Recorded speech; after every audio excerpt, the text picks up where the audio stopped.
आज का खाना बहुत ही खास है क्योंकि ये हमारे घर की नई बहू सरगम ने बनाया है। जरूर बहुत स्वादिष्ट होगा। इतनी खुशबू जो आ रही थी।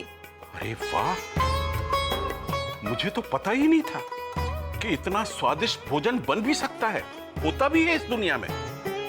दाल, वाह वाह वाह, ऐसी दाल तो मैंने जीवन भर में नहीं खाई। और खीर खाने के बाद आज मुझे पता चला कि खीर का असली स्वाद तो ये है।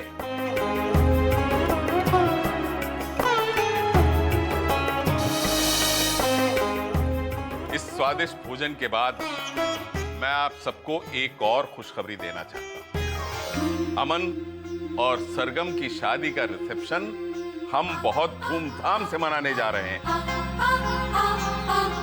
और इसके भोजन की और सारी व्यवस्थाओं के लिए मैंने शहर के सबसे बड़े और सबसे मशहूर केटरर को सारा जिम्मा दे दिया है। और हाँ, एक खास बात और है, इसमें खाने के साथ साथ शैंपेन भी रहेगी। हाँ, अरे भाई, उज्जैन शहर को पता तो चले कि शंकर नारायण भार्गव द ग्रेट के पोते के शादी का रिसेप्शन है। बाऊजी, मैं बहुत खुश हूँ। आपने कितनी अच्छी खबर सुनाई है। इस रिसेप्शन में तो सरगम छा आ जाएगी। सब लोग कहेंगे कि भार्गव खानदान ने कितनी संस्कारी बहू पाई है। बिल्कुल, इसमें कोई संदेह नहीं। और बड़ी बहू, इस सारे आयोजन की जिम्मेदारी तुम्हारी है, समझ गई? तुम्हें ही देखना है कि सारे काम समय पर हो। बाऊजी, बाकी सब तो ठीक है, पर शैंपियन, क्या ये ठीक रहेगा? बिल्कुल ठीक रहेगा। पर बाऊजी, अरे मैं कहता हूँ, इसमें बुराई क्या है भाई? बच्चों की शादी है, पूरा उज्जैन आएगा और हम लोग 21वीं सदी में जी रहे हैं। कोई बाबा आदम के जमाने में थोड़ी जी रहे हैं। क्यों दुर्गा, है ना? भाई बेटा, तुम्हारे स्वादिष्ट खाने ने मन तृप्त कर दिया है, आत्मा प्रसन्न हो गई है। सदा खुश रहो। बताओ बेटा, क्या चाहिए? कुछ नहीं दादाजी, बस आपका प्यार और आशीर्वाद चाहिए ताकि मैं इस भार्गव परिवार के अच्छे और बुरे दोनों ही वक्त में साथ निभा सकूं। मेरा आशीर्वाद तो सदा तेरे साथ है बेटा। मक्खन,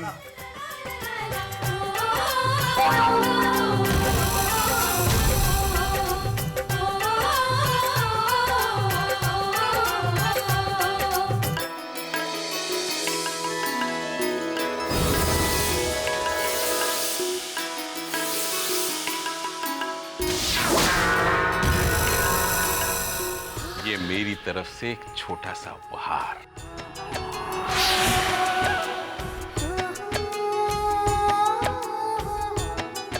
बेटा, पिछले 50 वर्षों से जिस तरह मैंने अपने परिवार और पति की प्रतिष्ठा और सम्मान को बनाए रखा है, मैं उम्मीद करती हूँ कि तुम भी उसी तरह बनाए रखोगी।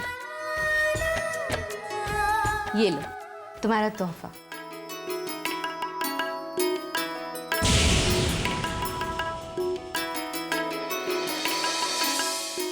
आप मेरी सहेली भी हैं और माँ जैसी भी। एक ही रिश्ते में मुझे 2 संबंधों का सुख मिला है। आप बस अपनी कृपा दृष्टि मुझ पर बनाए रखना।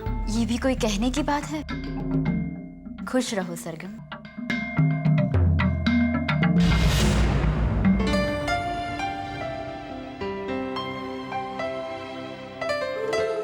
अमन, तुम बस मुझसे एक वादा करो। वादा करो कि तुम मुझे हमेशा सच कहोगे, भले ही सच्चाई कितनी भी कड़वी हो। वादा।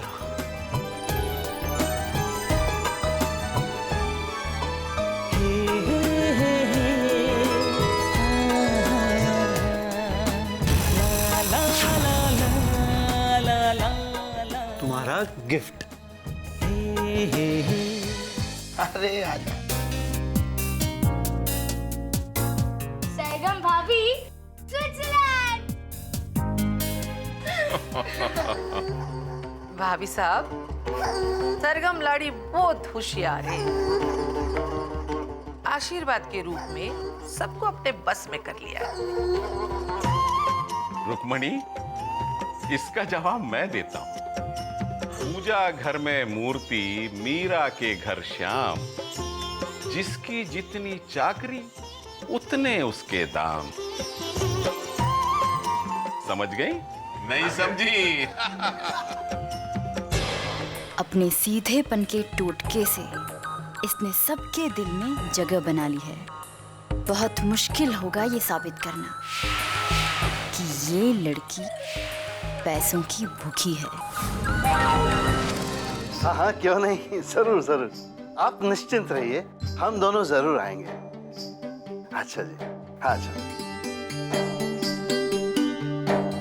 हाँ बेटा अविनाश जी बाबा। भार्गव जी का फोन था। आज शाम को उन्होंने सरगम और अमन की शादी की खुशी में एक पार्टी रखी है। ये तो बहुत अच्छी बात है पापा, हमें जरूर जाना चाहिए। हाँ लेकिन खाली हाथ तो नहीं जा सकते ना। ऐसा करते हैं, बाजार चलते कुछ खरीद ले आते हैं। अरे पापा, आप इतनी गर्मी में बाहर कहाँ जाएंगे? आप आराम कीजिए, मैं बाजार जाकर सारा सामान ले आता हूँ। ऐसे कैसे ले आओगे? मैं भी साथ चलूंगा।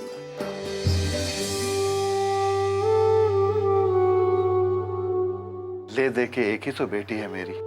शादी का सौभाग्य तो पहले ही हाथ से निकल चुका है। अब कोई मौका नहीं छोड़ना चाहता मैं। ठीक है पापा, जैसा आप कहें। चलिए। चल बेटा। अंजलि, आओ बेटा। जी बड़ी अम्मा। बेटा लिस्ट चेक कर लो, देख लो कोई छूट तो नहीं गया। जी।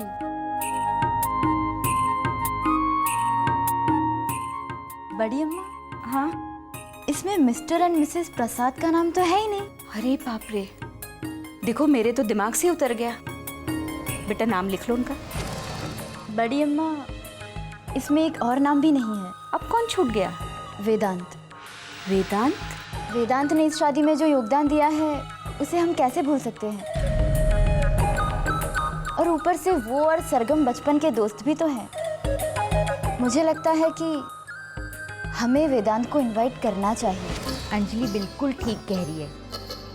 हाँ बेटा, उसे भी बुला लो। जैसा तुम ठीक समझो वैसा करो। जी।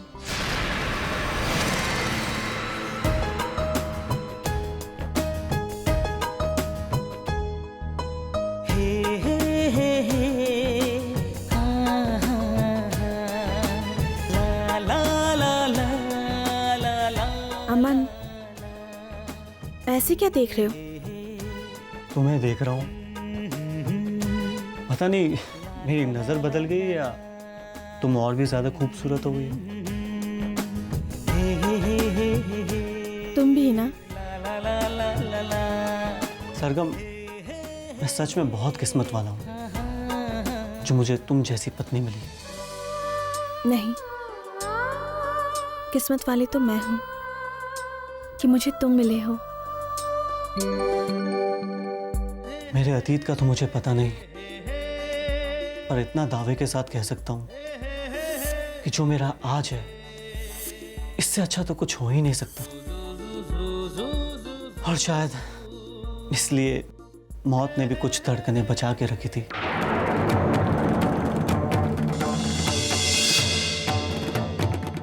अमन, फिर से कभी ये बात अपनी जुबान पर मत लाना। तुम्हें मेरी कसम है।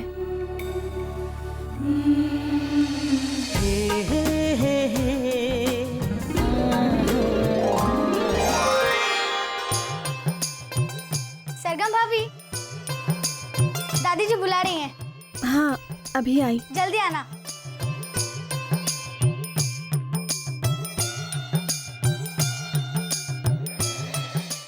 हे भगवान, भैया साहब की कंजूसी में ढंग की साड़ियां भी नहीं बची मेरे पास। अब कहीं पहनूं? क्या हो रहा है जिज्जी, अभी तक तैयार नहीं हुई? देखो ना भाभी साहब, शाम की पार्टी के लिए हमारे पास एक भी अच्छी साड़ी नहीं है। अब मैं कहीं पहनूं? जिज्जी कुछ भी पहन लो, आप तो हर साड़ी में अच्छी लगती हो। आओ अंजलि बेटा। सब चेक कर लिया ना? सब कुछ ठीक है ना? जी बड़ी अम्मा, मैंने सब कुछ देख लिया है, कोई भी काम नहीं छूटा है। पार्टी की सजावट बहुत ही बढ़िया हुई है और खाना भी वक्त पर रेडी हो जाएगा। बस शैंपियन। कोई बात नहीं बेटा, तुम ये शराब को लेकर परेशान क्यों हो? और वैसे भी थोड़ी सी शैंपेन से कुछ नहीं होता। पर इस पार्टी में सिर्फ बाबूजी के बिजनेस फ्रेंड्स और हाई प्रोफाइल लोग नहीं आ रहे हैं, बाकी लोग भी हैं। और आप ही सोचिए कि सरगम और उसके घर वालों को ये काफी अटपटा नहीं लगेगा? और अगर किसी ने पार्टी में पीकर हंगामा कर दिया तो सरगम क्या सोचेगी? सरगम कुछ नहीं सोचेगी अंजलि, बहुत समझदार बहू है मेरी। अच्छा चलो जल्दी तैयार हो जाओ। जिज्जी जल्दी करो, तैयार हो जाओ।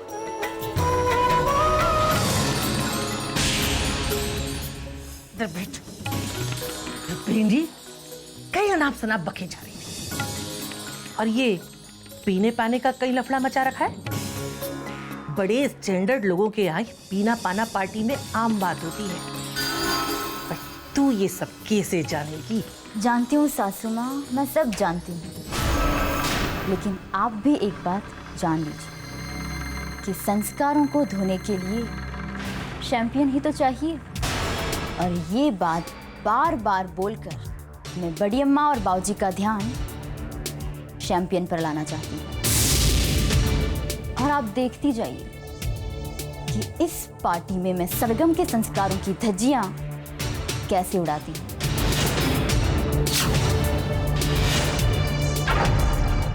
अंजलि चाची की ऐसी मंशा, एक तरफ तो दादी के सामने सरगम जी के लिए बहुत मीठा मीठा बोलती है, और दूसरी तरफ ऐसे इरादे, इससे पहले कि ये अपना असली रंग दिखाए, मैं दादाजी के पास जाकर सारी बात बता देता हूँ। सासू माँ, कुछ आवाज आ रही है, आपने कुछ सुना? लगता है हमारी बातें कोई सुन रहा है। हे भगवान, कौन? सासू माँ आप बैठिए, मैं देखती हूँ।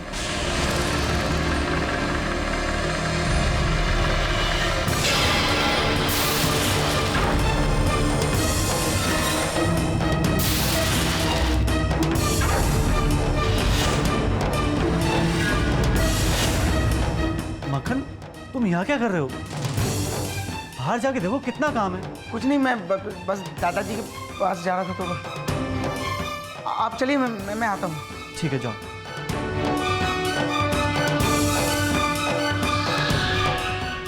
मक्खन,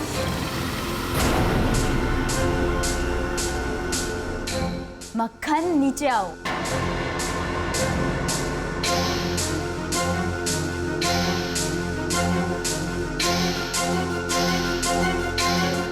कहाँ जा रहे थे तुम? मक्खन, मैं तुमसे कुछ पूछ रही हूँ, कहाँ जा रहे थे तुम? मक्खन, तुम्हें सुनाई नहीं दे रहा है? आप ऐसा कैसे कर सकती हैं अंजलि चाची? ऐसा तो सोचना भी पाप है। इस घर के सारे लोग आपको कितना चाहते हैं, भरोसा करते हैं आप पर, और आप हैं कि इस घर के बारे में ऐसा सोचती हैं। मैं दादाजी को सब कुछ बता दूंगा। तुम्हें कहीं भी जाने की जरूरत नहीं है। मैं जाऊंगा और दादाजी को आपकी हर बात बता दूंगा जो आपने यहाँ पे बोली है, बस। ठीक है, तुम जाना चाहते हो ना, जाओ, मैं तुम्हें नहीं रोकूं।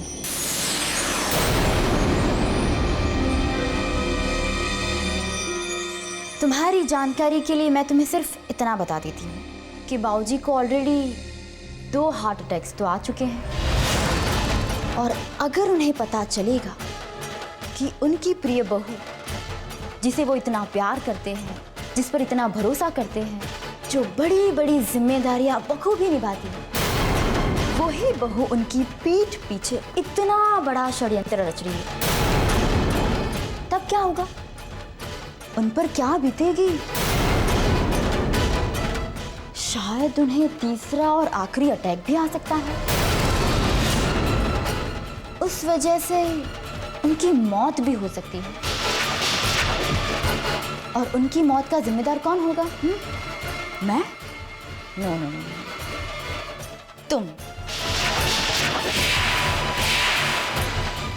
बाऊजी की मौत के जिम्मेदार होंगे उनके चहीते मक्खन सिंह।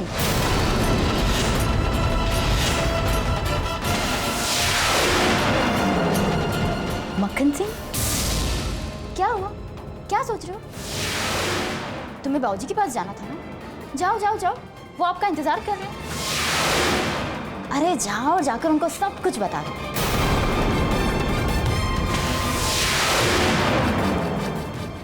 वेरी गुड मक्खन, तुम तो मेरी समझ से भी ज्यादा समझदार निकली।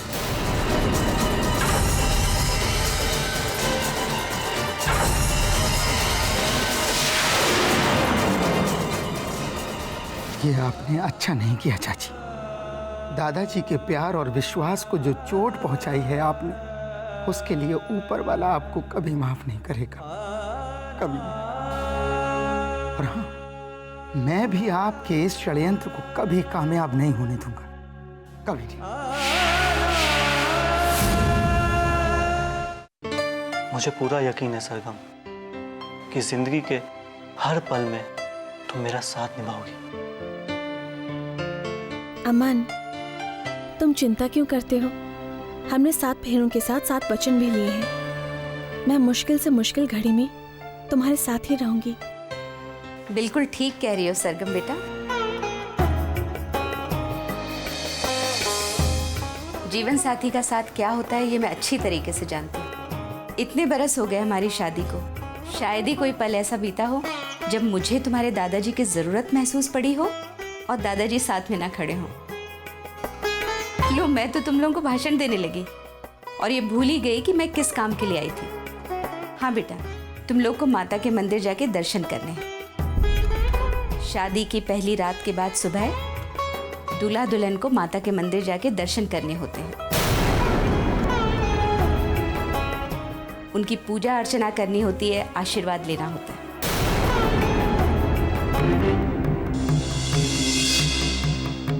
क्या बात है सरगम? कोई प्रॉब्लम बेटा? नहीं दादी, वो कुछ नहीं। वो बस मैं चाह रहा था कि आज पार्टी है ना, तो थोड़ा आराम कर लेते। हाँ हाँ बेटा, तुम लोग आराम कर लो। वैसे भी पूजा में ज्यादा वक्त नहीं लगेगा। घर में बहू के रूप में एक रात बिताने के बाद पूजा करना बहुत जरूरी है बेटा। समय से तैयार हो जाना।